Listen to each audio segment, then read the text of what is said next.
So here, I want to bring something up, and then I think we could bounce it around quickly up here, and then we can go out there and kind of get some of your thoughts. So there was a keynote speaker here today who was an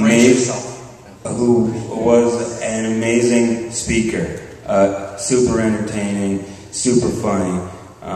He is basically in a position to be a role model for a lot of people here. And he wasn't stuttering at all. And he doesn't have a responsibility by any means, and I'm not saying that. I really am not. I was just thinking to myself, every once in a while it might have been nice to see him lose control a little bit. And again, I just want to echo Eric's statements. He has, he doesn't no responsibility to stutter or whatever. But then again, he is the keynote speaker at the NSA conference.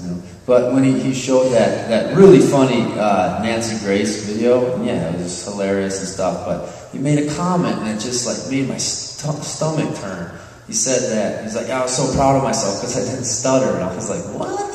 I was like, I don't know. It's just there's so many people in the room, and we're all, he's really witty, charismatic guys, he's cool. He's on the radio, and he's talking about how he was so proud that he didn't stutter, and we're all trying to get comfortable with our stuttering, and we're developing a certain pride in the fact that we do stutter. And I just. He seemed like a great guy, but for the conference, I just didn't like the message, the underlying message. But I went to one of these self-help conferences maybe 13 years ago or so, 12 years ago, and a person was speaking, and they were not stuttering. And the mother leaned over, it's a packed room, there are hundreds of people, and the mother leaned over to her son and said, someday you can stutter like this guy. But that guy wasn't stuttering. And I worry that when we present ourselves as stutterers and we're not stuttering, I think about what type of role models we are. My name is Jared. I'm from Staten Island, New York. I think it really relates to the idea that to the larger issue of many of the quote-unquote role models of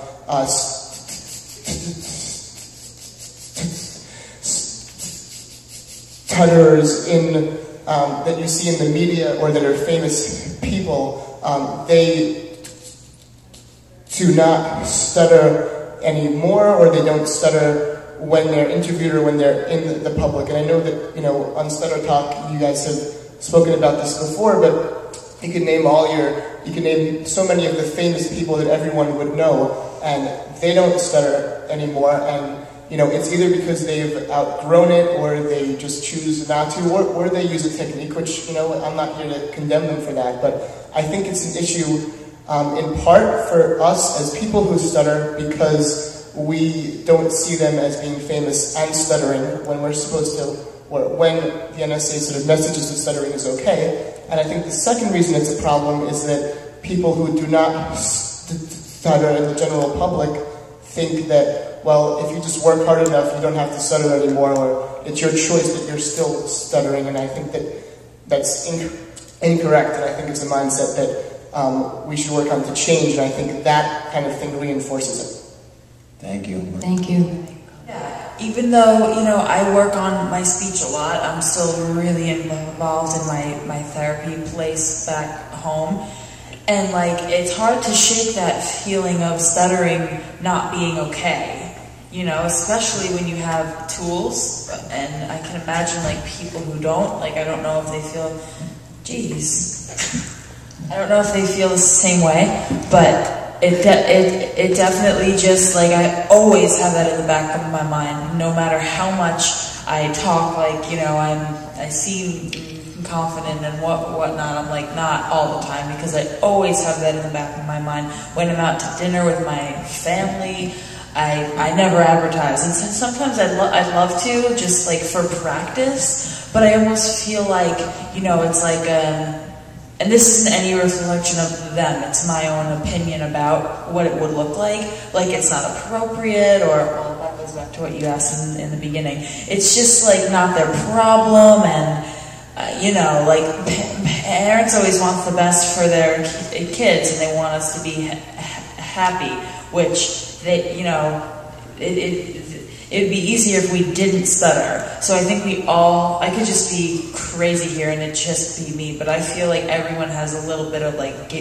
guilt about stuttering. I mean, I do. Like it's like I should always be practicing and I should always be trying to be fluent, because, you know, stuttering is harder, and I'll be more successful if I don't. But, you know, I'm trying to just, like, you know, not think that way anymore. So thank you for that. Can I, may I?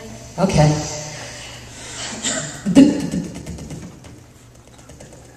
This has bothered me since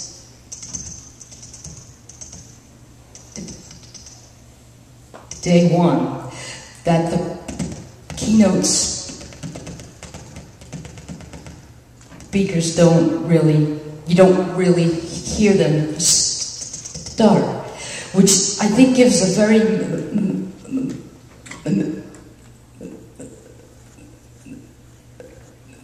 mixed message. I think the message is you can be anything you want if you don't stutter a lot, if you can use your tools and sound fluent. There's that if that is never really talked about. And it makes you wonder, can anyone who stutters a lot really be anything they want? Will they ever really be a keynote speaker at the NSA? And I remember mentioning something like that to one of the fluent people who's a great supporter of the NSA, and without hesitation he said, they can't, there's time constraints. And I'm like, ouch, what is this? But I think there's a reality about